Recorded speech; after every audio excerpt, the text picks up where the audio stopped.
Hello, everybody. John Henderson Pierre, the Beer Ramble, back again, looking at, yes, the infamous, the dreaded Big Flats 1901. The water makes the beer. Mm. Yes, folks, I saw it and I was stunned. I thought this beer was completely buried and gone out of the market once and for all when I had this the first time, which was back in 2010, late 2010, I believe, when I had this. I saw it in my local Walgreens and said, "Hey, they have their own beer brand, 2.99 six pack. Well, must be really good." After a little more, after tasting it the first time, I said, "Here's the rest of the six pack. I take one, you enjoy." So, thought that beer was done for, buried, but somehow has made a return visit. 63 score on Beer Advocate. They don't particularly like it. Shocker. Rate Beer has not, gives it 2 out of 30. I believe that's the score. And then the bros haven't reviewed it. Don't review it. Anyhow, but I'm going to review it since I had it the last time, again, 2010. So, first time for me. I mean, for you guys seeing me drink this and sample this on my channel, the Beer Ramble. American Adjunct Lager style. Oh, God. Shredded.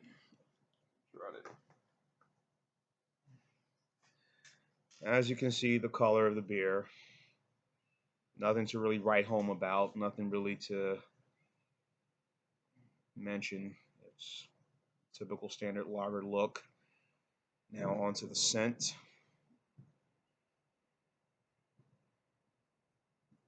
It has the lager scent. Smell it immediately.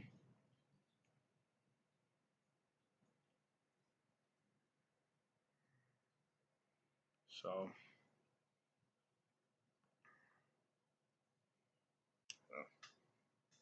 let's see what happens when I taste.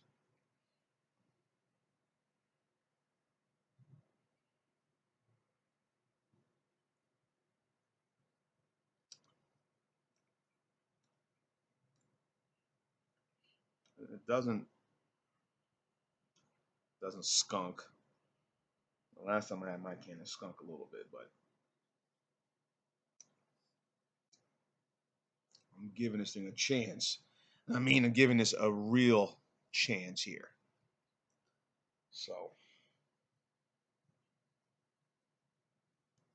okay, decent finish. Again, nothing to really cry home about.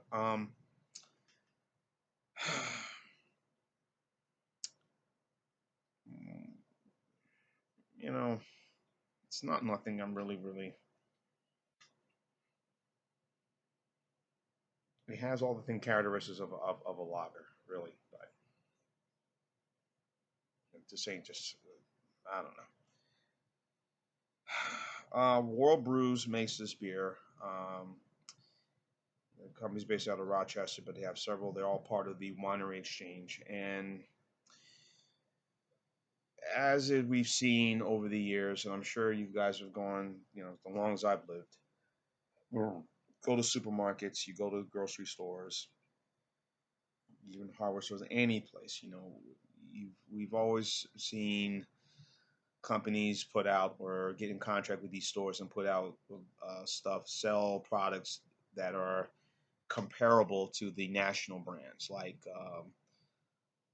Hellman's mayonnaise or Kraft macaroni and cheese. Well, you have another company say Best Choice or Great Value or Sam's Choice, American Value. All these different type of names that said, we have a brand that's just as identical, that's just the same as the national brand or national names, but half the cost, whether it be food, beverages, medicine, you name it. So this has been going on. Any grocery store you go to, any department store you go to, they'll have these names, discount stores. So So, so within the last 25, 30 years, maybe longer than that, a lot of these companies have gotten into the alcohol business, started selling, getting in contracts with some of these stores, drugstores, you name it, pulling out, we're going to sell a brand of this and that, we'll brew this, and it'll be half the cost, or maybe it's just as good as some of the national brands on anything, vineyards, breweries, you go to Walmart, it's right on the shelves. You see the Oak Leaf Wine brand, which is a brand that Walmart has contract with, um, uh, or Lucky Duck Wines. Um, Costco, they have a contract with Kirkland's with their wine, and they have a contract with a brewery to put out their Kirk brand style of beer. I did a review of their beers, the Kirkland Light. If you can see in my video, subscribe to my video. Subscribe to all my videos. But anyway, um, uh, Charles Shaw, the $2 Chuck style wines that are like under $2. Um, see, Dollar General, which started selling alcohol back in not most of some of their stores for about 2010, I believe it was, or 2011. They have a contract with some vineyard to put out a brand of wine called Spring Creek. And again, most of these values are the price of those wines are very undervalued. The wines I mentioned, like maybe between $3 all the way up to the highest you're going to pay $5. The Kirkland brand of that beer I mentioned, the Kirkland brand Light, I did a review of, and some of the other beers, their value may run between say 13 or maybe to $20 somewhere. It was $22 for the Kirkland's Light in 48 cans, and I bought one and I said, never again am I ever going to try that beer again, ever. But so getting these contracts with these breweries that say, vineyards, give you the best product, but it's going to be half the price. Now, some of the stuff have come out, been pretty good. I know some reviews of people who've done reviews of beer they bought in from Costco, who bought in from Trader Joe's, the Trader Joe brand of beers, and some have liked it and liked how it goes down. Others, and from their breweries, and then they have other beers they put out. They're sold in different grocery stores, national grocery stores, or even local stores where you are. Some beers are not really the best of the best. I've seen reviews of Milwaukee's Classic Ice, not good. Camel Ice, not good. Um, some are pretty hysterical videos I've seen. Um, so in this case, Walgreens, which is the company, they got in contract with World Brews to put out this beer to sell, $2.99 for a 6-pack of this beer, 50 cents a can of beer, and it's the best. The water makes the beer, as they say, and but sometimes when you look at the value, you say you're getting a good deal, but sometimes really be careful in terms of quality. You may be getting a good deal, but the quality may be a bit suspect, maybe a bit off.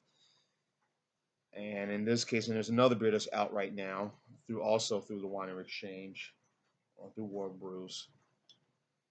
Producers of this is Rockdale Light, which I've seen at Walmart recently. Um, that surprisingly has been doing okay, because I was at a Walmart yesterday and I saw a couple of cases they had. Their racks was about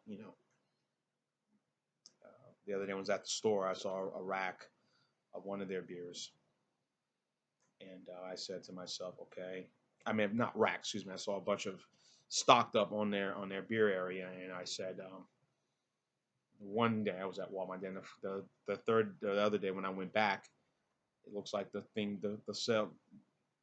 sales, I guess, have been okay for that beer. Okay, not great, okay, but again, not too sure. But as far as this one here, it's the same as it was when I had it in 2010. It was not good, and it's not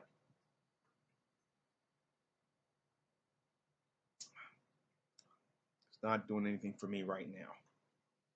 I think it's very watery. It's more like, coloring, in my opinion. It's very, very, very metallic. Definitely taste that.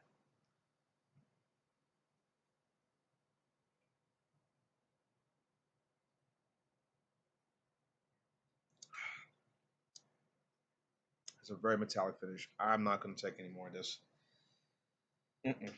No, I can't do this. This ain't eight for me. No, not for me, guys. I'm sorry. I've been positive on a lot of beers, but this one, I'm sorry. I said I was going to get one. If I ever get Big Flats, I'll review it, and I saw it today, and I said I'm going to review it, and now I've reviewed it, and it was the same feeling I had when I had it at that time. Um, I'm gonna give this beer a straight five, and that's being kind. Five, it's a D. This just ain't doing it for me. So if you've had Big Flats, 1901 lager beer, premium beer, leave your statements and comments on the bottom. Yeah, folks, this is not a good review you've seen. No, done for. I'll probably give this some of my cold, my give the beer, pass the beer along to some of my folks and somebody else. If you want to hear, try it. Here, Merry Christmas. Um, yeah, five for me, folks. So if you've had Big Flats, you liked it, don't like it, whatever. You think it's the greatest thing. And I've seen some reviews on Beer Advocate, and people are praising this beer. I'm saying, okay, hey, but hey, what you like, what you like. I know what I like. That's what you like. I know what I like. I know. I don't know what you like. I know what I like. You know what you like. I like what you like. Anyway, leave your comments and statements on the bottom. Please subscribe to my channel. Join us in Pierre the Beer Ramble. Telling you to keep watching. And as always, cheers. Boing.